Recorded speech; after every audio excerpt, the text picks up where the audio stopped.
Yo, what's good with y'all boys? It's your boy Cole back at it again with another video, and today is one of them little vibe videos, you know what I'm saying? Where I vibe and I talk to y'all. You know, so I got the little UFC 4 going in the back. You know, so I'm using the boy Conor McGregor. You know what I'm saying? Because I ain't gonna lie, I'm nice with Conor McGregor. If he ever you know what I'm saying? If he ever on UFC 4, hit me up. You know what I'm saying? Slide in my DMs, you know, tell me that I'm trash so I can drop you off. Like I finna do good buddy over here. But speaking on the UFC, bro. First of all, we gonna start off with my guy Jorge Masvidal. Yo, I appreciate everything Jorge did for the UFC, bro. He gave us some crazy times, you know what I'm saying, with that one knee that he gave to Ben Askren. Oh! And it was crazy, bro. But yeah, what's his record? 35-16. I mean, hey, if I was taking 16 losses, my guy, I would have retired too. But hey, then again, my favorite fighter is Nate Diaz, so he got like 17 losses. So I can't really say nothing. Yeah, man, you know. But he lost to Gilbert Burns. Gilbert Burns is nice. Like, don't sleep on Gilbert. Real talk. Do not sleep on Gilbert Burns. He really, bro. He's different. He's way different, bro. Yeah, another thing, bro. Who we talking about? We gonna talk about the main event. Israel Adesanya versus Alex Pereira, bro. You can't tell me Izzy didn't shock the world with that one, my boy. Cause like, he was acting like, you know what I'm saying? He was getting beat up. I was like, oh my God, not again. Then he counters him with a 1-2. 1-2. Oh! Come on, bro. Sits him down, gets him down on the ground, start hammer fisting him. Bro. Pause. But like, that's the name of the punch, bro. Like, yo, that's diabolically insane. How he just, bro, he baited him. Literally, bro. He baited him into coming into his trap, bro.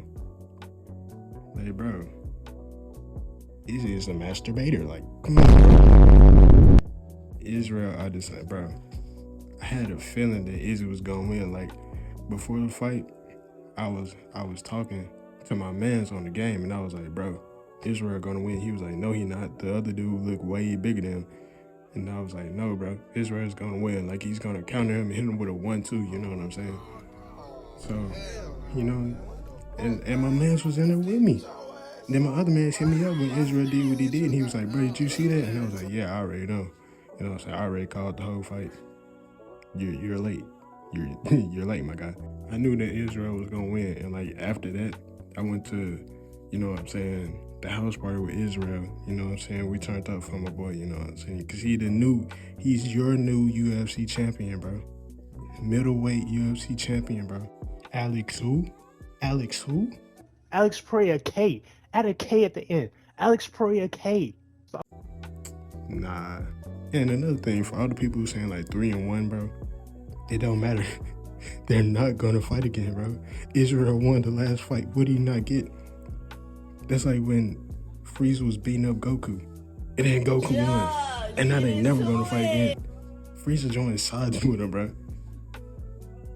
But another thing about it, bro, like it was good to see them, you know what I'm saying, have sportsmanship. After the fight, they shook hands, you know what I'm saying? But one thing that y'all don't know is, shout out to my guy Dalen for this. Israel is beefing with Alex Pereira's son. Boy, ain't no way, boy. Like when Alex knocked Izzy out, his son did like some type of stunt, like he fell and he was acting like Israel when he got knocked out. So then when Israel knocked Alex out, Israel went out to the crowd, he pointed at his son, and then he fell because he was acting how Alex got knocked out. Yo, Israel Adesanya versus Alex Pereira's son? Yo, Dana, put the kid in the UFC, bro. Put the kid in the UFC. Speaking of kids in the UFC, bro, I know y'all might not know who this is, but Raul, is that his name? Raul Roses Jr.? Just because he took that L, I feel like he can still grow. Cause like how old is he, 18? And he went 7-0 in his professional UFC fights. He's 7-0. Well, now he's 7-1, but that's still a positive record. So he has he literally has potential to be a champion. What weight class did he fight in? I think a lightweight, something. I don't know. But he has potential to be a champion. And I feel like he is going to be a champion. I feel like he just might beat John Jones' record of being the youngest champion. Because how old was John Jones when he was champion? Like 23. He was in his 20s, he was in his early 20s. So Raul got how many years? Raul got some years. So that's enough time to work his way up the ladder and still get a championship. That one loss, it's against somebody who's good, but he's not that good. So the next fight, if Raul wins it, he has a better chance of, you know what I'm saying, becoming champion. But then that's where the key test comes in. Like if he's gonna be able to beat the champion. Like if he's actually that guy. If he's ever gonna get that good, you know what I'm saying? And that's another thing. We're gonna go back to Jorge Masvidal. Jorge, you know what I'm saying? He was good, but like he wasn't good. Like for the people he beat, like he beat Nate Diaz, and Nate Diaz is one of my favorite fighters, and that proves that he's good, but he couldn't beat Gilbert Burns. And Gilbert Burns is known for throwing hands, just like Nate, but Gilbert can throw hands better than Nate. But Gilbert isn't that much higher. Like, let's say on a ranking, if Nate Diaz is number 5, Gilbert Burns is number 4. And since Jorge Masvidal can beat number 5, but he can't beat number 4. So you would place Nate Diaz, then Jorge Masvidal, then Gilbert Burns. You know, so that's how it is with him. And every time it came to him, you know what I'm saying, going for the championship, like what he did with Kamaru Usman, he ended up getting knocked out. He ended up getting hit with one of the meanest right hooks I ever seen. And it didn't even come from Mike Tyson, but it looked like it came from Mike Tyson. My guy Kamaru Usman is, bro, he's that guy. But he's not that guy anymore because Leon Edwards really solidified his win. I don't care what nobody said that last fight, Leon Edwards dominated Kamaru that whole fight, bro. That whole fight, Kamaru could stop Leon, bro. Bro, no, I'm not taking none of that, bro. At a point in time in the UFC, it was Israel, what's his name, Francis Ngannou, and Kamaru Usman. They were all champions, and they were all from the same place, and they didn't want to fight each other because they were saying, like, 3 champions who come from Nigeria that's goated. And I agree with that. You know what I'm saying? Because, like, if you see 3 champions who are from the U.S., it's not really, it don't hold much weight. But if you got 3 champions from Nigeria or from Timbuktu, you know what I'm saying, they all champions, they really putting on for their country, not just their city, not just their state, not even their street. They putting on for their country, bro. They're representing their country, and I feel like that's nice. But see, considering the fact that Izzy is the only champion and Kamaru Usman and Francis Ngannou are not champions, it draws away from it. And if they want to bring that back, you know what I'm saying, the 3 champions from Nigeria, Kamaru Usman gonna have to fight like 3 more fights to get in the championship picture. But in my opinion, I see Kamaru Usman retiring soon because even though he's a great fighter, his knees, bro, I think, what did he say one time, his knees hurt so bad that he can't walk up the stairs a regular way. He has to walk up the stairs backwards just to stop his knees from hurting, bro. And I find that that's crazy, bro. And he was still champion while his knees were very messed up. And with Francis Ngannou, he just didn't want to be in the UFC anymore, you know? Because them contracts, I ain't gonna lie. Them contracts, bro, I don't know what it is. I think they be asking them to sell their souls. Most of these UFC fighters, they be leaving the UFC. Like Demetrius Mighty Mouse Johnson, he left. He's a one championship fighter. And he's actually pretty good. I watched one championship fighting pay-per-view, and it was pretty nice. I'm not gonna lie. Like, they got some real talent over there. Like, them boys over there is crazy. Like, they're diabolically insane. Like, them Japanese boys are not playing, bro. But with Francis Ngannou, I feel like he just wants to do something else. Kind of like Demetrius, but, like, he's switching the fighting genre overall.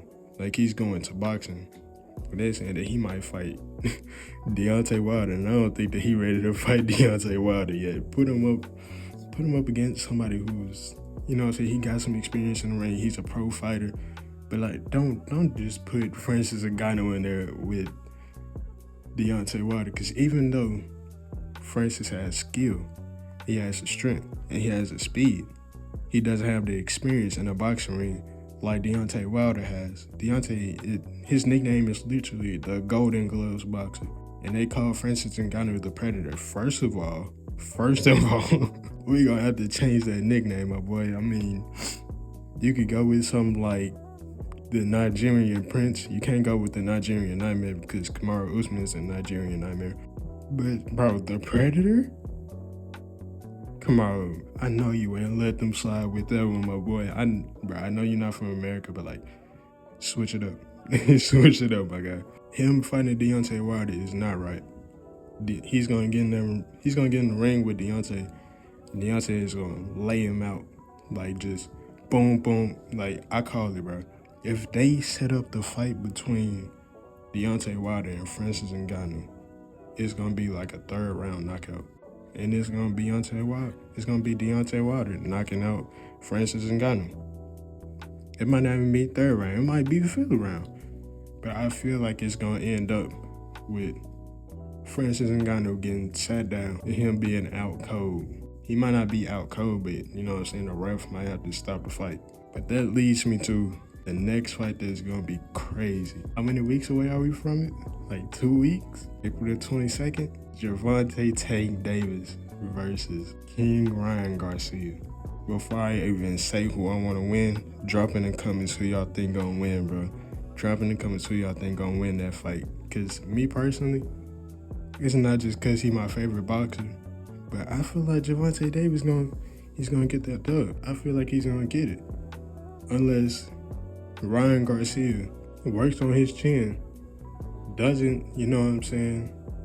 I hope that he can take punches, because Tank can take and give punches. And it's gonna be a real dangerous fight. It's gonna be a real dangerous fight between them two, bro. We all know what Gervonta can do. I feel like Gervonta, he not gonna start off the fight, you know what I'm saying? Like, Gervonta never starts off fights like just swinging wild, you know what I'm saying? Like really going for his opponent. And same thing with Ryan Garcia. They're gonna take them, I'm gonna call it first 4 rounds, it's gonna be like a filling out process. Well, first 3 rounds, it's a filling out process. And I really gotta speed it up because I got a couple seconds left. But basically, I feel like Gervonta is gonna win by decision because Ryan Garcia ain't going out like that. But if y'all like this video, you know what I'm saying, and want more vibe talks, I just sat that man down. Make sure you hit that like button, hit that subscribe button, turn on post notifications, and I'll see y'all later.